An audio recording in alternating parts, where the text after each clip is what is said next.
Saudara, survei Litbang Kompas menunjukkan kepuasan terhadap pemerintah Jokowi Dodo naik usai pemilu 2024. Tapi di sisi lain kepuasan di bidang hukum justru cenderung turun. Survei Litbang Kompas ini mencatat tingkat kepuasan publik atas kinerja pemerintahan Jokowi Dodo Ma'ruf Amin meningkat. Nah, tapi sebelum ke sana, kita akan melihat dulu tayangan yang satu ini karena kita akan segera membahasnya soal survei kinerja kepuasan Presiden Joko Widodo Ma'ruf Amin. Litbang Kompas, saudara, merilis survei terbaru terkait rapor kinerja pemerintahan Presiden Joko Widodo Wakil Presiden Ma'ruf Amin.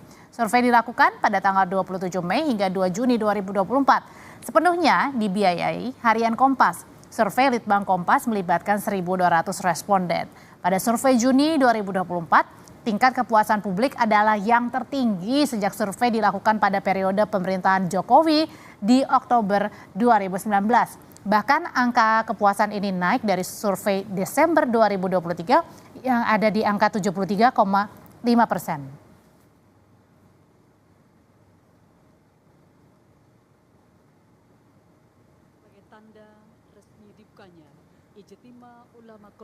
Atas kinerja pemerintahan Joko Widodo Ma'ruf Amin meningkat. Namun apresiasi publik dinilai rentan alias tidak solid karena banyak ditopang apresiasi masyarakat bawah yang selama ini mendapatkan bantuan sosial. Secara umum, 75,6% responden puas atas kinerja pemerintahan Jokowi Ma'ruf Amin, yang tidak puas sebesar 24,4%. Angka ini naik dari survei terakhir pada Desember 2023 yang tercatat di 73,5%. Litbang Kompas juga mencatat sejumlah alasan kepuasan responden terhadap pemerintahan Jokowi. Pertama, 21% responden puas karena sering mendapatkan bansos. Di bawahnya sebesar 16% menyatakan kinerja pemerintah baik, lalu ada juga yang menjawab kepemimpinan yang merakyat sebesar 11%. Alasan lainnya adalah pembangunan merata sampai desa serta infrastruktur. Tingginya frekuensi mendapatkan bantuan sosial menjadi alasan utama publik memberi kepuasan terhadap pemerintahan Joko Widodo Ma'ruf Amin. Jika dilihat, anggaran yang dialokasikan untuk program bansos terus meningkat. Saat Jokowi menjabat kali pertama di 2014, anggaran bansos di angka 97 triliun rupiah. Sedangkan di 2024 anggarannya sudah mencapai 152 triliun, naik sekitar 6 triliun dari anggaran tahun sebelumnya.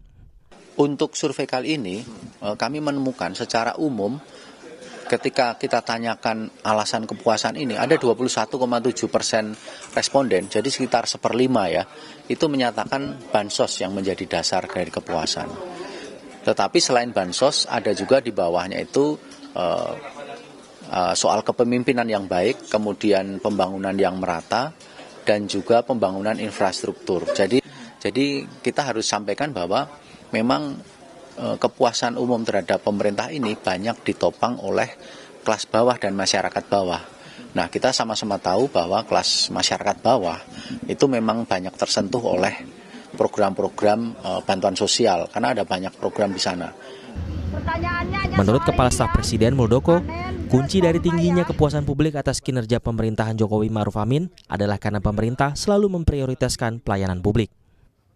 Saya pikir pemerintah sampai dengan ujung waktu pemerintahan ini tidak pernah kendor dalam memberikan pelayanan kepada publik. Itu kunci, ya, kuncinya di situ. Sehingga tidak sedikit pun persoalan-persoalan muncul karena pelayanan. Sehingga apa? Sehingga masyarakat mengapresiasi itu. Itu yang perlu dilihat. Jadi pemerintah tidak sedikit pun terganggu oleh waktu berakhirnya kabinet ini. Jadi kita tetap memberikan pelayanan yang optimum. Sayangnya secara khusus di bidang penegakan hukum, tingkat kepuasan responden tidaklah tinggi. Yang puas ada di angka 57,4%, sementara yang tidak puas 42,6%. Di sisa periode pemerintahan, perbaikan bidang hukum menjadi PR besar bagi Presiden Joko Widodo jika ingin mengakhiri jabatan dengan citra positif di mata publik. Tim Liputan, Kompas TV. Soal survei kepuasan publik tentang pemerintahan Joko Widodo Ma'ruf Amin, kita bahas malam hari ini bersama Ali Mokhtar Ngabalin, tenaga ahli utama KSP, dan juga Rangga Eka Sakti, peneliti Litbang Kompas. Selamat malam Bapak-Bapak semua.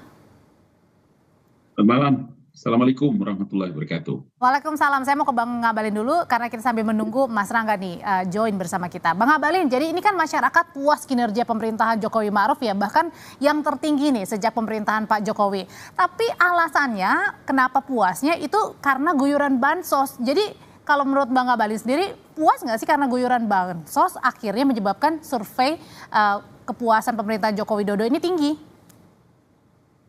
Ya, tidak banyak orang Indonesia yang apakah mengerti atau memang sadar bahwa rakyat kita ini kan masih banyak yang memang harus dibantu oleh pemerintah. Tidak boleh tidak. Hadirnya sebuah pemerintahan itu tidak ada lain kecuali untuk melayani rakyat. Melayani orang lapisan bawah yang luar biasa. Prosentasenya kan luar biasa di bawah garis kemiskinan. Masa kita nggak tahu itu? Kan kita mesti tahu itu. Karena itulah maka kalau anggaran pendapatan belanja negara itu didapat dari hasil pajak rakyat, kemudian dari bumi dan isi perut bumi ini semuanya. Emang kita mau pakai untuk apa itu anggaran-anggaran itu semua? Tidak ada lain kecuali untuk memberikan pelayanan kepada masyarakat. Dan salah satu yang dipilih oleh Presiden Joko Widodo itu adalah bantuan sosial. Bantu ini, bantu itu, bantu dan semuanya. Dan itu kan luar biasa. Kalau bantuan sosial, Bang Ngabalin, tapi kalau misalnya dengan perluasan lapangan pekerjaan, misalnya seperti itu, apa nggak menjadi target utama juga? Cuman guyuran bansos aja nih? Iya kan, ada juga kan, kemudian lapangan pekerjaan, kemudian diberikan bantuan untuk bisa melakukan langkah-langkah untuk masuk pada bagaimana pengembangan ekonomi mandiri dan lain-lain sebagainya. Semua itu kan dari anggaran pendapatan belanja negara. Dan kalau itu yang dilakukan oleh Presiden Joko Widodo, ini satu prestasi besar. Jadi kalau kemudian mendapatkan respon yang luar biasa dari publik, dari masyarakat bawah, ya itu fakta. Sesuatu yang nyata yang tidak mungkin bisa ada yang menghindari itu. Oke, sekarang kita mau ke Mas Rangga nih karena sudah join. Litbang Kompas kan kemudian membuat survei ya Mas Rangga, 75,6% puas, bahkan ini yang paling tertinggi ke tingkat kepuasan terhadap pemerintahannya Joko Widodo. Cuman karena guyuran bansos, dan itu pun tadi surveinya itu dilakukan pada tingkat ke bawah ya Mas ya. Jadi ini karena paling besar ini karena guyuran bansos akhirnya menyebabkan puas terhadap kinerjanya Pak Jokowi? Iya Mbak, jadi memang hal itu salah satu indikasinya ya yang bisa kita ini, dan nanti rekan-rekan semua bisa membaca liputan lengkapnya besok di Harian Kompas itu nanti terus. Jadi soal ketika kita melihat dibagi gitu ya secara diametral antara masyarakat yang relatif secara ekonomi ya menengah bawah dengan masyarakat yang secara ekonomi itu misalnya menengah atas, termasuk juga soal pendidikan yang relatif dasar dengan pendidikan yang menengah hingga tinggi. Memang tingkat kepuasan atau bagaimana masyarakat kelompok-kelompok tersebut melihat pemerintah itu agak, terutama sini Pak Presiden Jokowi itu memang agak sedikit berbeda begitu. Di kalangan yang lebih menengah bawah memang tingkat kepuasannya kemudian melihat citra Pak Jokowi itu secara lebih positif gitu. Sedangkan di kelompok masyarakat yang secara pendidikan lebih tinggi, kemudian secara ekonomi itu dia lebih tinggi juga ya, menengah atas dan atas, itu memang relatif dikritis, melihatnya tuh relatif lebih rendah tingkat kepuasannya. Itu bisa menjadi kita mendekati ya. Ketidakpuasannya diletaknya di mana ya kalau menengah ke atas itu yang paling kelihatan? Secara umum memang trennya begitu ya, relatif perbedaannya relatif besar gitu ya antara teman-teman masyarakat yang di kelompok menengah bawah dengan menengah atas. Itu kembali lagi hubungan dengan yang bansos tadi, bahwa memang bansos itu kan menyentuh masyarakat yang di kelas sosial tersebut kan. Sedangkan kelas sosial menengah dan menengah atas itu mungkin tidak terlalu terdampak oleh efek-efek bansos gitu Mbak. Makanya lebih kritis gitu ya. Nah tapi di antara kepuasan yang paling tinggi ini justru kepuasan bidang hukum justru rendah. Kenapa ini Mas Rangga? Ya, jadi biasanya di survei kebencanaan nasionalnya Kompas itu seringkali yang rendah itu ekonomi. Nah sekarang ini yang paling rendah justru di bidang penegakan hukum. Dari beberapa aspek ya di penegakan hukum ini, yang paling disoroti masyarakat itu terkait dengan kepastian hukum atau penuntasan kasus-kasus hukum seperti perampokan, pembunuhan, narkoba, perjudian. Nah ini kan cukup sejalan dengan isu yang sekarang sedang berkembang, Mbak, soal beberapa kasus hukum viral yang Vina, salah satunya berarti. Ya, nah kemudian kasus perjudian online yang parah sekali kan, yang seperti belum ketemu nih solusinya gimana. Ini masyarakat juga melihat aspek-aspek penuntasan kasus hukum yang nggak selesai ini menjadi faktor juga nih yang menghambat citra presiden dan pemerintah. Oke, Bang Abalin, itu tuh tadi PR-nya justru di tingkat kepuasan untuk penegakan hukum justru yang rendah nih, meskipun masih tinggi tapi mayoritas juga atau minoritas meskipun 47% ini ternyata juga tidak puas nih Bang Abalin. Salah satunya tadi kasus Vina, judi online. Itu Mas Rangga, terima kasih atas survei yang dilakukan oleh Litbang Kompas.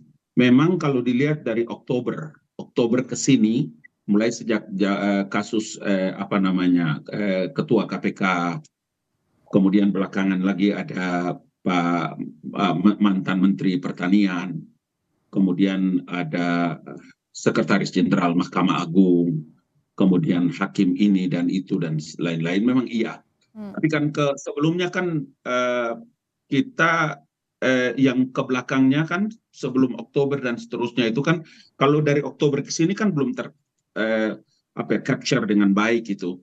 Karena apa? Memang saya kasih contoh ya. Kasus seperti Pak Syahrul Yassin Limpo ya. Bayangkan kalau dari setiap siaran itu, dalam teori komunikasi itu ada yang disebut dengan trial by the press. Sampai pada akhir pengambilan keputusan saudara SYL itu tapi semua orang punya sorotan mata, memandang dan kemudian berkesimpulan sebelum hakim menjatuhkan hukuman. Bang, tapi kan ini soal penegakan hukum artinya belum masuk. Itu satu. Yang kedua memang harus diakui bahwa ada proses penegakan hukum yang memang belum terselesaikan. Belum selesai dan terus berlarut-larut, sementara saya setuju dengan Mas Rangga tadi bahwa masyarakat itu membutuhkan kepastian hukum. Kenapa sih Bang kira-kira penyebabnya? Iya, kepastian hukum. Karena begini, ada hal yang memang harus diakui dan dilihat bahwa semua penegakan hukum dan proses hukum yang sedang berjalan itu tentu tidak akan mungkin bisa pemerintah mengintervensi.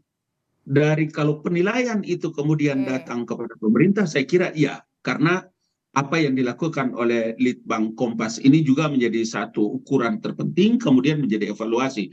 Karena jauh sebelumnya kan juga Litbang Kompas juga memberikan survei yang memberikan semua pandangan-pandangan dan pendapat-pendapat positif terkait dengan hasil-hasil survei yang luar biasa sangat tinggi. Kalau gitu Mas Rangga, sebenarnya apa sih yang menyebabkan publik tuh tidak puas ya terhadap penegakan hukum di Indonesia? Kenapa? Karena lamanya upaya penindakan atau tidak seriusnya atau bagian yang mananya? Jadi begini Mbak, kita melihat soal penegakan hukum itu ada 5 aspek ya. Ada soal penuntasan kasus hukum, ada soal pemberantasan suap dan jual beli kasus hukum, bagaimana sebuah kasus hukum itu kemudian bisa fair nggak trialnya gitu misalnya. Kemudian penuntasan kasus kekerasan oleh aparat atau pelanggaran HAM, menjamin perlakuan yang sama oleh aparat hukum kepada semua warga, artinya ada kesetaraan hukum di sini. Dan yang terakhir adalah soal korupsi, pemberantasan korupsi dan nepotisme. Nah, kalau by point ya, artinya yang paling masyarakat nggak puas itu yang pertama adalah pemberantasan suap dan jual beli kasus hukum. Artinya memang publik ini masih melihat bahwa masih ada celah nih di ruang hukum kita untuk akhirnya seorang tersangka atau seorang terdakwa itu bisa lepas gitu. Itu yang pertama. Lagi lemahnya KPK juga ya Mas Rangga ya? Ya, itu salah satunya juga. KPK di sini kan juga menjadi lembaga yang citranya paling rendah di survei sekarang. Jadi memang belum bisa memperbaiki citranya. Itu yang pertama ya, soal pembelian suap dan jual beli. Yang kedua, ini juga Mbak, soal tadi ya penuntasan kasus hukum. Jadi masyarakat tuh melihat tidak ada kepastian hukum nih di Indonesia nih, karena dia lebih rendah posisinya dibandingkan dengan survei sebelumnya. Tapi dari satu hal yang perlu menurut saya mendapat penekanan adalah masyarakat ini itu nggak cuma butuh soal tadi ya, misalnya perbaikan kesejahteraan, perbaikan ekonomi, aspek kepastian hukum, aspek perlindungan hukum itu di masyarakat itu juga menjadi faktor yang mempengaruhi ini, gitu loh. Oke, jadi mudah-mudahan di sisa waktu pemerintahan Jokowi Ma'ruf ini bisa memperbaiki lagi ya kinerja pemerintahan khususnya di bidang dan Mbak Anu, ada satu hal yang mungkin singkat Bang, singkat. Melalui Kompas TV petang ini tentu saja kami berharap bahwa calon pimpinan KPK yang dibuka oleh panitia itu ada tanggal 26 Juni sampai dengan 15 Juli. Dalam rangka itu, dalam rangka penegakan hukum, dalam rangka memperbaiki semua yang kita bicarakan ini, tentu saja kita berharap bahwa 2 pekan ini menjadi waktu yang sangat amat penting untuk semua orang harus punya kepedulian terhadap masalah penegakan hukum untuk bisa mendapatkan pimpinan KPK yang bagus dengan dewas yang bagus dalam rangka, karena KPK itu menjadi barometer terhadap penegakan hukum di tanah air. Nah ini sekarang panselnya, karena selama ini banyak yang menilai juga nih belakangan justru KPK-nya melempem. Kemana KPK yang harusnya menjadi lembaga anti rasuah yang biasanya nih galak banget, Bang Abalin? Oke. 26 Juni ini sampai dengan 15 Juli ini menjadi waktu yang sangat amat terpenting. Dan yang kedua, Mas Rangga, saya juga ingin menyampaikan supaya bantulah juga Presiden Joko Widodo yang berkali-kali terus mengingatkan untuk segera pemberlakuan kepastian undang-undang perampasan itu. 1 tahun loh ada di Dewan Perwakilan Rakyat Republik Indonesia belum jalan-jalan. Mudah-mudahan Litbang Kompas juga bisa melakukan penelitian survei sampai di sini. Amin. Bang Abalin, terima kasih. Mas Rangga, terima kasih untuk perbincangannya di Sapa Indonesia malam.